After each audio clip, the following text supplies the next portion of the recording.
السلام عليكم ورحمة الله وبركاته أعزائي التلاميذ. إذا نلتقي في فيديو جديد.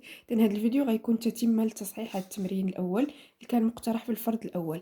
إذا كتذكير، إذا هنا عندي واحد إنبولي بكرة مرتبطة بواحد الخيط، واحد فيل انكستونسيبل يعني غير قابل للامتداد، وهذا الخيط راه اونغولي على هذا المجرى تاع البكرة، وفي الطرف الآخر تاعو مرتبط بواحد الجسم اس.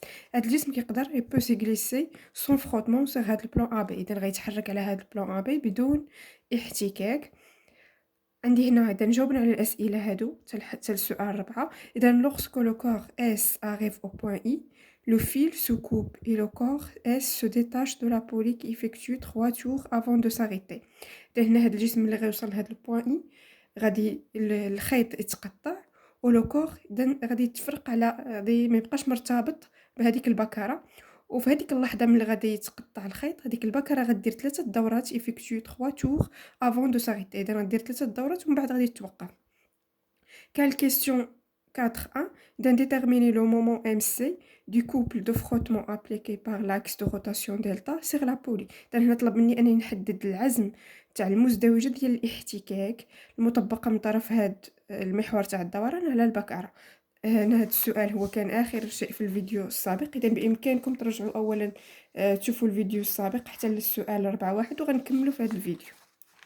إذا حسبنا بطبيعة الحال طبقنا التيوريم ديال الانرجي سينيتيك ولكن على البكرة، إذا مطبقة على البكرة بين هذوك اللحظتين، اللحظة اللي غيتقطع فيها الخيط ديال ملي كيكون وصل هذاك لو كور بوين إي، واللحظة ديال توقف البكرة عن الدوران اللي غنسميوه التيفينال. إذا بعد تطبيق هذه المبرهنة تاع الطاقة الحركية، إذا التيوريم ديال الانرجي سينيتيك على هذه البكرة، غنلقاو في الأخير أن هذا العزم، إذا هذا لو مومون ديال الكوبل دو فروتمون إذا إيكال موان، إذا راه سالب العزم تاع هاد المزدوجة الاحتكاك، إذا غنلقاو قيمة سالبة، إذا موان 0,024. إذا اليونيتي هي راه نيوتن في المتر، إذا هذه اليونيتي ديال لو مومون ديال العزم. إذا كيستيون 4.2 en appliquant le théorème de l'énergie cinétique sur le corps S. إذا الآن هنا غنطبقوا مبرهنة الطاقة الحركية ولكن على الجسم الصلب. déterminer la vitesse du corps S au point B. طلب مني هنا أنني نحدد السرعة اللي غادي يتحرك بها ولا اللي غيوصل بها هاد الجسم S لهاد النقطة B. إذا هنا بطبيعة الحال لاحظنا عطيني في البداية أنه غيتحرك من سون فيتيس انيسيال، إذا ما عندوش سرعة بدئية، إذا في كتساوي 0، غيوصل لهاد النقطة إي بواحد الفيتيس اللي هي في إي 3 متر باغ سكوند، ومن بعد غيطلب مني الآن نحدد السرعة تاعو في هاد النقطة، وعطيني اون دون هاد المسافة من إي حتى لبي هي 0,7 متر. إذا غنطبقو مبرهنة الطاقة الحركية بين هاد النقطتين، إذا بين إي وبي. دائما الغولاسيون دلتا او سي لا فارياسيون ديال الانرجي سينيتيك اونتر، اذا كنحدو بوين الاولى هي هادي اونتر اي اي بي ايغال لا سوم، اذا لا سوم دي ترافاي دي فورس اكستيريور ابليكي، اذا مجموع اشغال القوى المطبقه على هاد الجسم بين هاد اللحظتين. اذا نكون كاينين قوتين، كاين بي وزن الجسم وكاين ار لا رياكسيون ديال هاد لو بلان. اذا لو ترافاي ديال بي لو بوا بلس اذا لو ترافاي ديال لا فورس ار. اذا اول حاجه غنكتبها هنا فين كيسهل عليا تطبيق هاد المبرهنه تاع الطاقه الحركيه وهاد المعطيات اللي كيعطيوني. اذا لو ترافاي ديال ار ديرون هاد لو ديبلاسمون ايكال 0. شنو السبب ولا التعليل؟ هو انه هاد لو كور بو غليسي سون فروتمون سيغ هاد لو بلان من ا حتى لبي. نعطي هنا التعبير ديال دلتا او سي، اذا ايكال او سي في البوان فينال في بي موان هادي هي لا فارياسيون ديال الانرجي سينيتيك، هذيك لا فالور ديال الانرجي سينيتيك في البوان فينال موان لا فالور ديال الانرجي سينيتيك في البوان انيسيال اللي عطيني في هذاك الديبلاسمون. اذا او سي في بوان اي ايغال، اذا هنا هاد لا سوم تاع هاد لي طرافو بقى عندي فقط الطرافاي تاع لو بوا، لان هذا صفر بسبب ان الاحتكاكات مهمله. ممكن هنا نبينها ولا نكتب مثلا R perpendiculaire على هاد الفيكتور دو ديبلاسمون.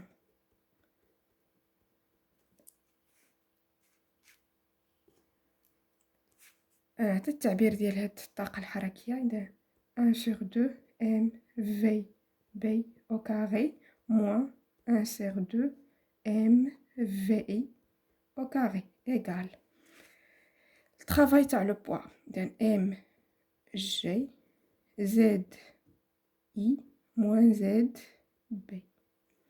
إذا m g هي هاد الانتونسيتي ديال لو بوا، وهادو z إذا الأنسوب تاع الموضع البدئي موان الأنسوب تاع الموضع النهائي، وغنحددهم. إذا دائما كنحتاج نرسم محور الأناسيب. هاد النقطة بي أنا درت لها الإسقاط على المحور لا بروجيكسيون ديالها عطاتني هاد زد بي، ونفس الشيء بالنسبة للنقطة إي درت لا بروجيكسيون عطاتني زد إي، وهاد لا ديستونس ولا هاد الفرق بيناتهم هو هاد المسافة. إلا عاودت مثلتها هنا عند البوان إي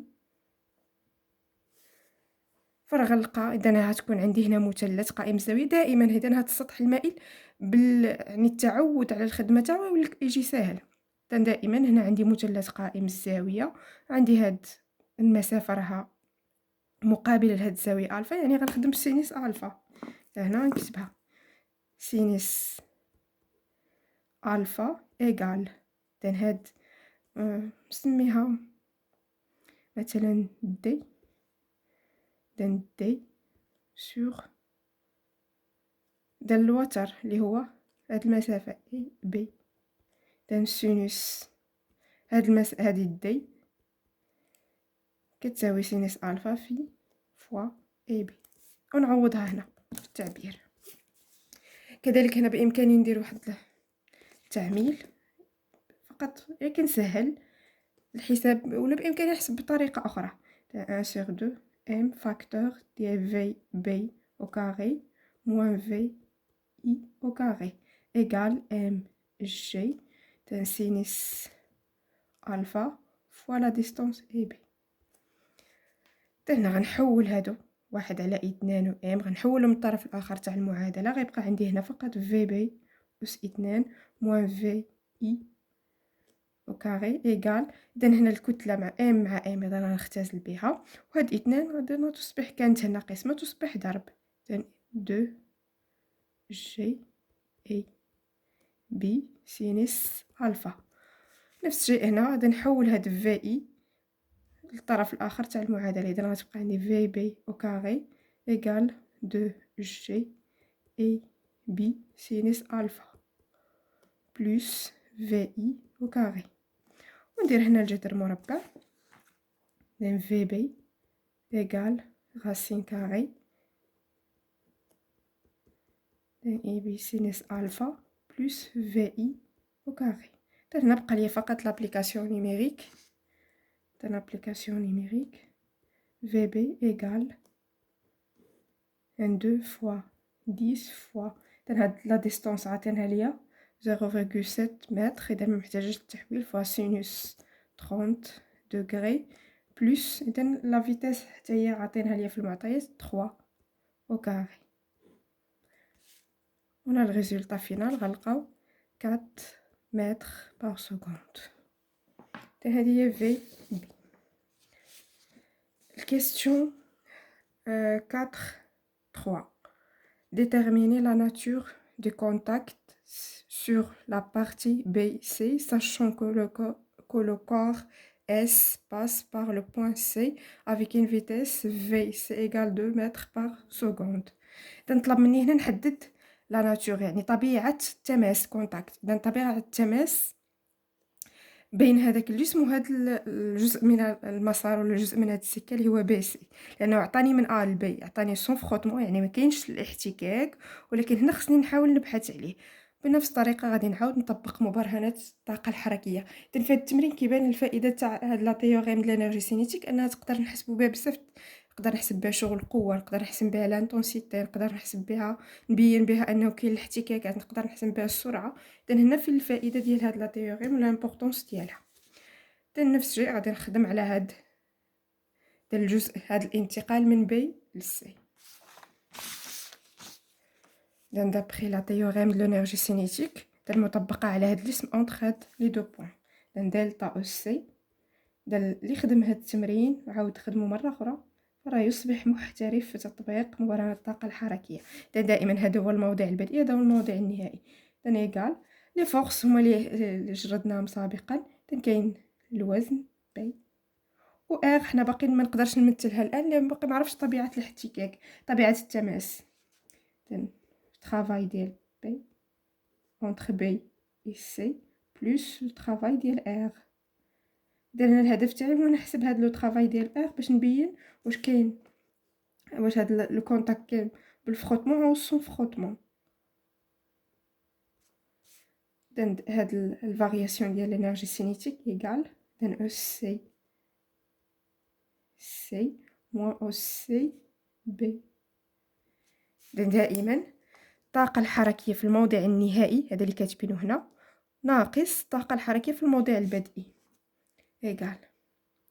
لاحظت هنا كاين الانتقال اللي هو افقي، مسار افقي. يعني الا رسمت واحد المحور ديال الاناسيب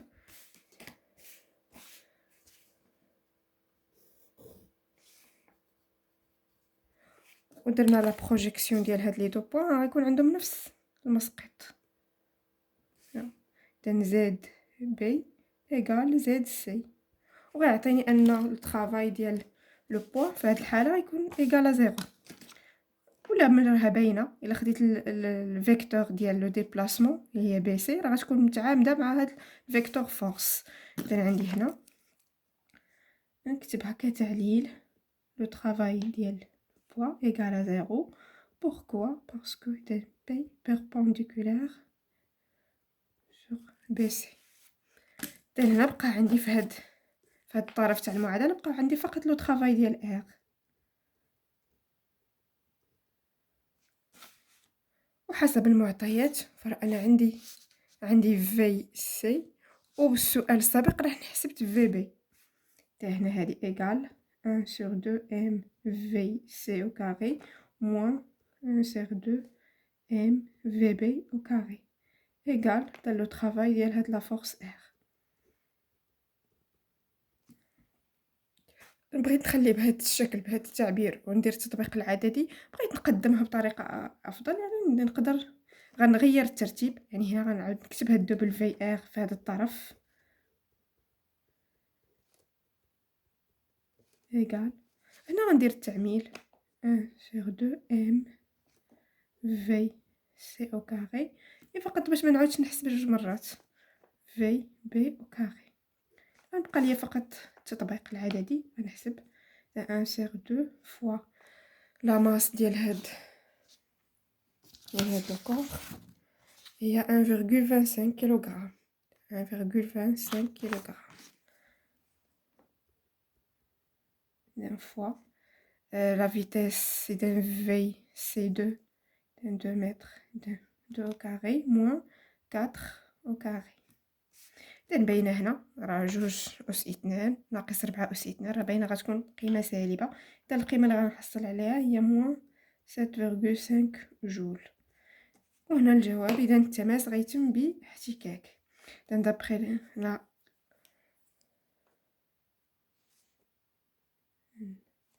عندي هذه اصغر inférieur à 0. التماس يتم بدون احتكاك. بالنسبه عفوا التماس يتم باحتكاك. اذا التماس يتم باحتكاك. اذا عندي هنا جوج حالات ملي كيطلب مني لا ناتور ديال الكونتاكت، يعني طبيعه التماس. كنحسب نطبق مبرهن الطاقه الحركيه ونحسب الشغل ار. الا لقيتو قيمه سالبه فراه التماس يتم باحتكاك، لان هذاك لو كونتاكت افيك فروتمون. ولا لقيت هاد القيمه تساوي صفر فراه التماس يتم بدون. يعني هادو هما جوج الحالات اللي عندي. التماس اما غيكون باحتكاك وغتكون هاد الشغل ديال ار انفيريور à 0 او لا ايغال à 0 تما التماس غيكون سون فروتمون. اذا الكيستيون 4 اذا فيه ا déterminer jusqu'à quelle hauteur h' arrive le corps S sur le plan BC sachant اذا sur le plan إذا كيقصد هذا الارتفاع اش بريم. إذا سير سي دي sachant que que les frottements sont négligeables sur le trajet C, D et que le corps S passe par le point C avec une vitesse V. C égale 2 mètres par seconde.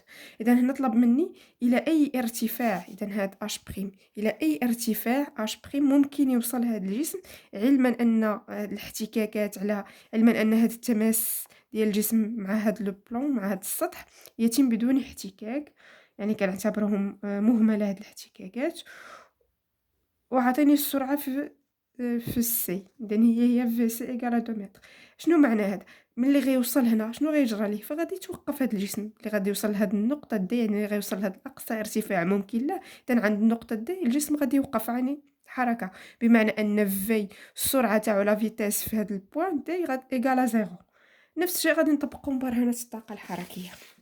إذن ما كاين غير تطبيق مبرهنة الطاقة الحركية في هاد التمرين، ولكن في كل يعني على هاد الأجزاء تاع المسار اللي هي مختلفة.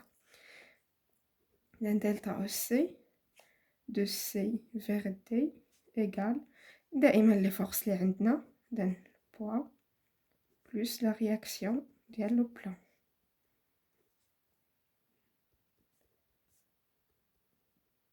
سون فروتمون، إذا لي فروتمون سون نيغليجابل سور هاد سي دي، هذا كيعطيني أن لو طرافاي ديال هاد لا رياكسيون ديال لو بلان إيكال زيرو. لو كور اس s'arrête au point D، إذا غيوصل لهاد النقطة دي وغادي يوقف، يعني أن في دي إيكال زيرو، ولا كانت السرعة في الدي منعدمة فبالتالي حتى الطاقة الحركية تاعو غتكون منعدمة. إذن أو سي في هاد لو بوان دي إيكال زيرو. إذا إلا رجعت للتعبير هنا شنو غيبقى عندي؟ دلتا أو سي هي إذن أو سي في البوان دي موان أو سي في البوان سي إيكال لو طرافاي ديال لو بوا من سي للدي.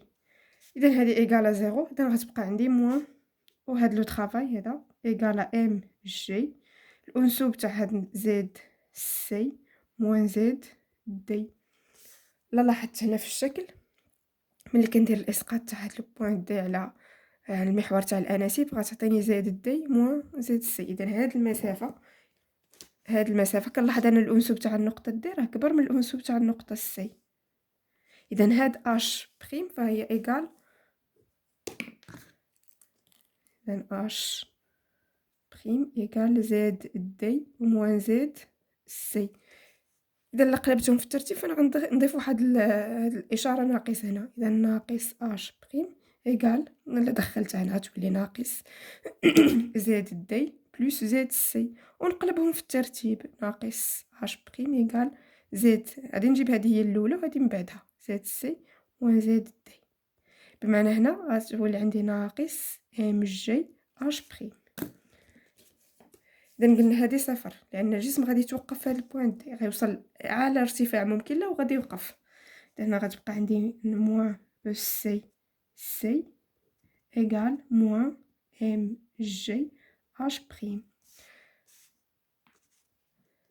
هذا الإشارة غنختزل بهذه الإشارة ناقص، وغادي نعطي التعبير ديالها 1 sur 2 ام في سي au carré إيكال ام جي اش بريم. غادي نكتب اش بريم هنا في الطرف الآخر تاع المعادلة، غنحول هنا ام و جي، غتبقى عندي في سي au carré ديفيزي باغ 2 جي. ونحسب هنا الآن. إذا اش بريم إيكال، إذا هادي قلنا 2 على بويسونس 2 divisé par 2 fois 10، إذا إيكال 0,2 متر. هذا هو الارتفاع اللي ممكن يوصل ليه هذا الجسم، ومن بعد غادي يتوقف. إذا لا dernière question، déterminer la valeur de l'angle bêta en donne C D égale à 51 سنتيمتر.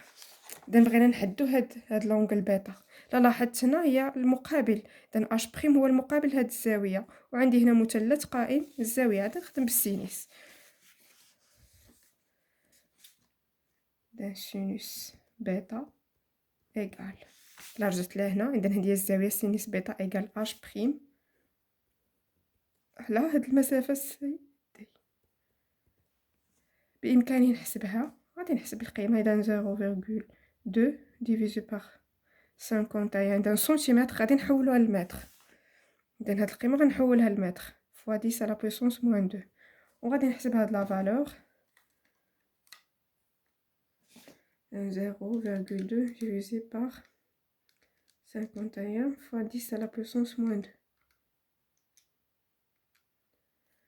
دابا تعطيني هاد القيمة وناخدها 0,39. ناخد واحد الآن كيفاش نحسب هاد لونغل. هادي عطاتني غير القيمة ديال هادي السينيس ديال بيتا، بغيت نحسب بيتا شحال هاد قيمة هاد الزاوية، قيمة هاد لونغل.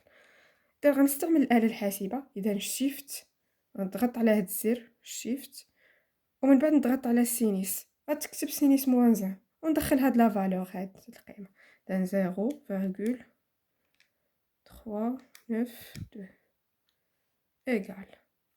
دابا تعطيني قيمة الزاوية هي 23 دوغري. إذا هذا هو لا ديرنيير كيسيون.